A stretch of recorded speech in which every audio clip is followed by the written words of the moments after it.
नमस्कार विद्यार्थी मित्रांनो, मी प्राध्यापक डॉक्टर राजकुमार यल्लावाड माझ्या अक्षरगंध या यूट्यूब चॅनलवर आपले हार्दिक हार्दिक स्वागत करतो।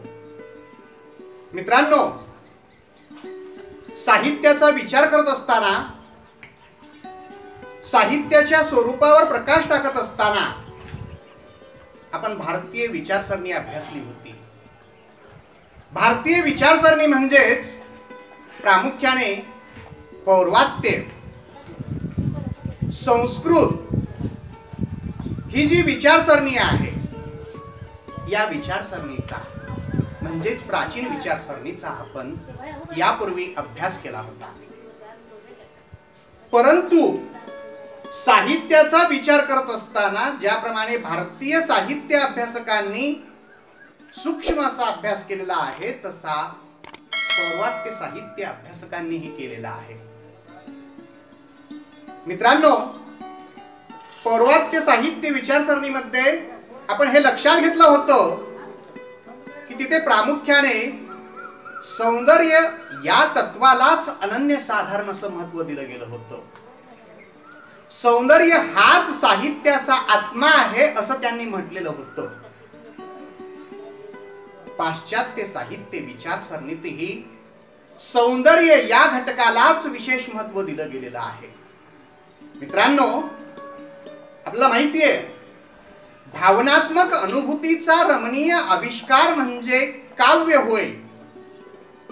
लेखक कवी आपल्या कलाकृतीमध्ये जे काही चित्रण करतो त्यावेळी केवळ भावना जशाच्या तशा चित्रित करत नाही, तर त्या भावनेचं आविष्करण कल्पनेच्या साह्याने करत असतो।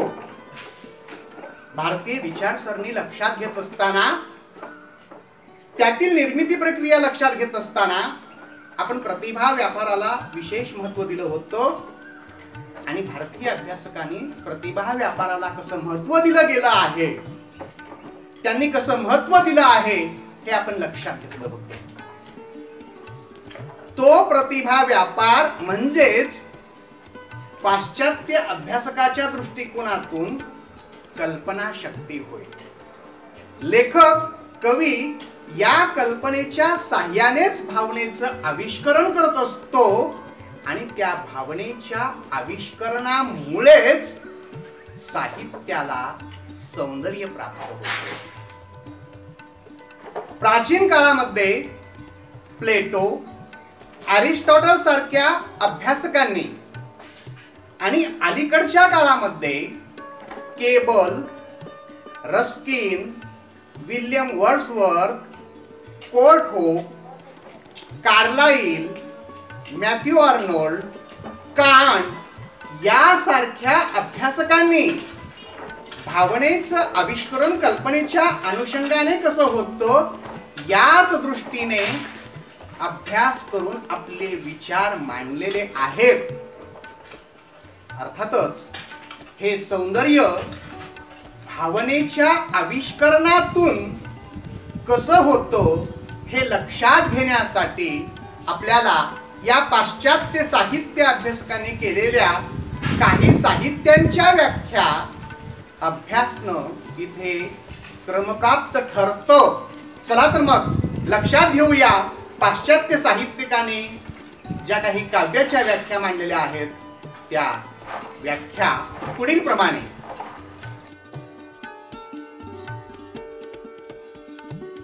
हॅझलिट या अभ्यासकाने केलेली साहित्याची व्याख्या: the language of the imagination and passion, कल्पना आणि विकार यांची भाषा म्हणजे काव्य होय, अशी साहित्याची व्याख्या हॅझलिट या अभ्यासकाने केलेली आहे।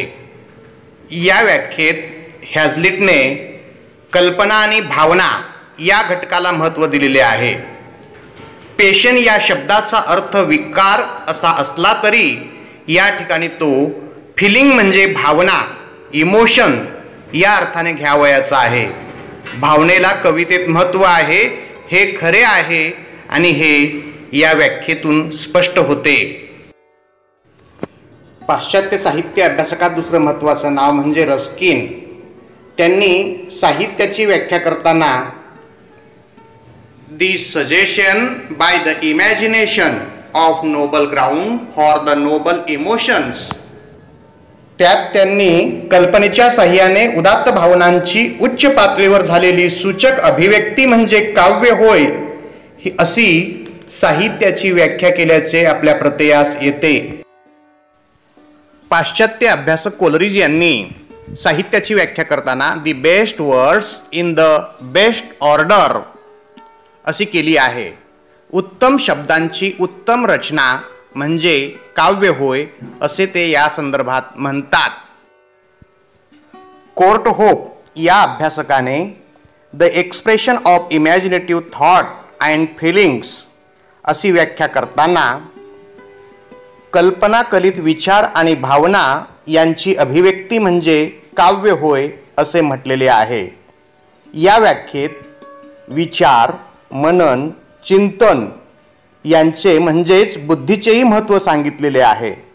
साहित्यातील अनुभव हे बहुतांशी भावनात्मक असले तरी काही वेळा त्यात बौद्धिक, वैचारिक असा आशयही असतो. जीवन सत्य आकलन हे कल्पनेच्या व विवेकशक्तीच्या द्वारेच होत असते आणि त्याची प्रतीती या व्याख्येत येते. मॅथ्यू अर्नोल्ड या पाश्चात्य साहित्य अभ्यासकाने साहित्याची व्याख्या करताना poetry is the criticism of life, काव्य म्हणजे जीवनावरचे भाष्य होय अशी केलेली आहे. काव्य म्हणजे जीवनावरचे भाष्य, यालाच संस्कृतीवरील टीका असेही संबोधतात. साहित्याची व्याख्या सांगताना कार्लाइल या अभ्यासकाने पोएट्री इज म्युझिकल थॉट, काव्य म्हणजे संगीतमय विचार होय अशी आपली भूमिका मांडली आहे.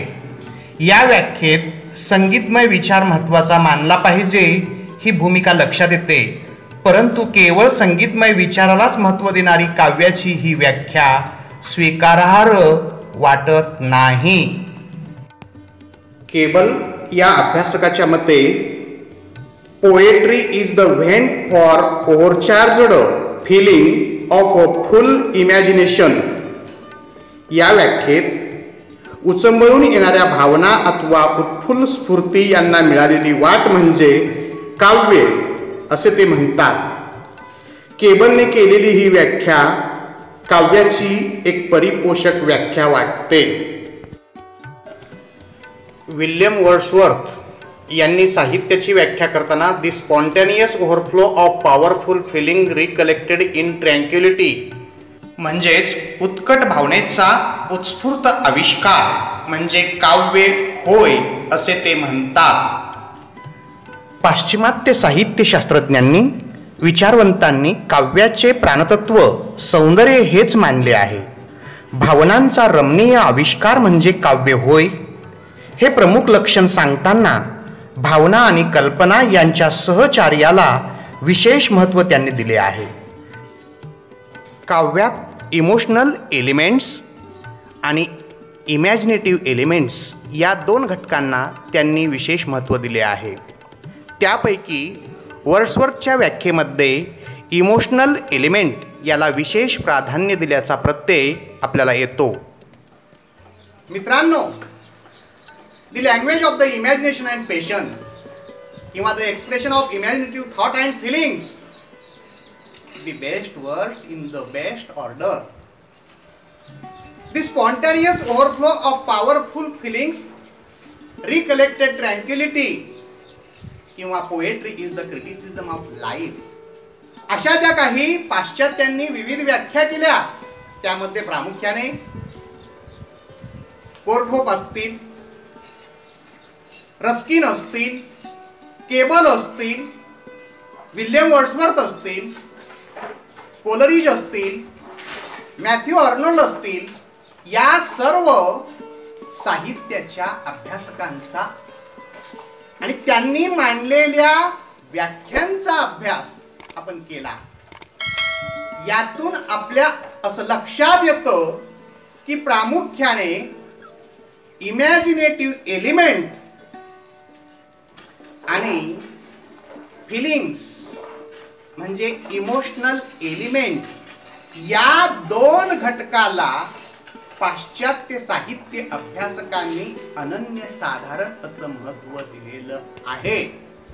या दोन घटकांना प्रामुख्याने प्राधान्य दिलेलं असलं तरीही ह्या दोन घटकाशिवाय बुद्धी, लयबद्धता, शैली या घटकाचाही साहित्याच्या स्वरूपाच्या अनुषंगाने सूक्ष्म असा अभ्यास या पाश्चात्य साहित्य अभ्यासकांनी केलेला आहे.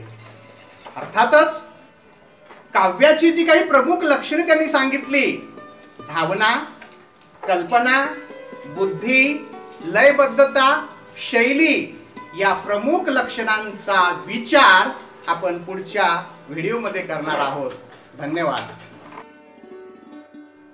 हा व्हिडिओ आपल्याला आवडल्यास लाईक करा, शेअर करा आणि सबस्क्राईब करा.